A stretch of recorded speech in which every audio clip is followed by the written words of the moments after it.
Hello friend welcome to my channel. तो देखो आज के मैं चिकेन रान्ना करছি। তো এখানে টমেটো পেঁয়াজ কাঁচা লঙ্কা এবং হলুদ দিয়ে ভালো করে এটাকে ভেজে নিল পেঁয়াজটাকে, তারপরে দিয়ে দিল চিকেন দিয়ে ভালো করে কিন্তু এটাকে মিক্স করে নেবে।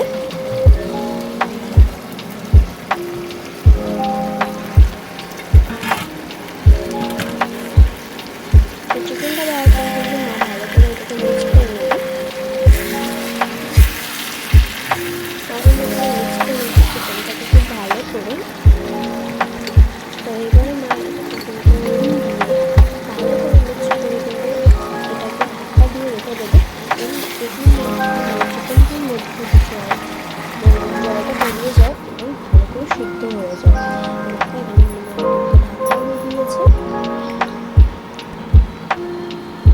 এটা কিন্তু দেখো অনেকটাই মনে হচ্ছে যেন জলটা বেরিয়ে গিয়েছে। তো দেখো আমাদের এতগুলো মাছগুলো খুব সুন্দর, আমার কিন্তু গোলের পিস আমার খুব ভালো লাগে।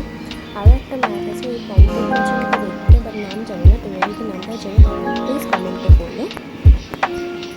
আর দেখো কালারিং ফিশগুলো খুব সুন্দর কিন্তু লাগছে। আর এটা আমাদের গাছের রোজ, খুব সুন্দর রেড কালার। তো এটাকে কিন্তু মানি প্ল্যান্ট গাছের সাথে রেখে দেবো, জানি না কতটা ভালো লাগবে। তোমরা কিন্তু কমেন্টে বলো হ্যাঁ কেমন লাগছে। তো দেখো এখানে কিন্তু মাংস থেকে জল বেরিয়ে গিয়েছে।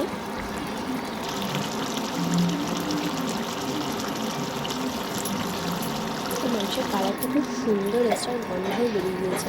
তো এর মধ্যে দিয়ে দিয়েছে এবার আলু দিয়ে কিন্তু ভালো করে মিক্স করে নিয়েছে।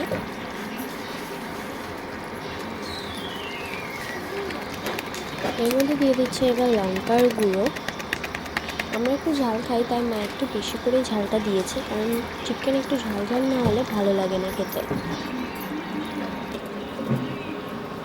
তো এটাকে আবার ঢাকা দিয়ে দেবে মা মিক্সড করার পরে। তো এটাকে আর একবার ঢাকনাটা খুলে নাড়িয়ে চাড়িয়ে এর মধ্যে মা এবার জল দিয়ে দেবে।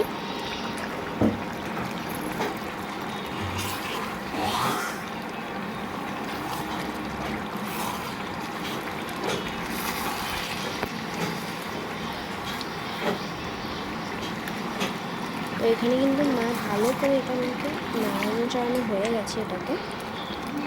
তো এর মধ্যে এবার দিয়ে দেবে জল।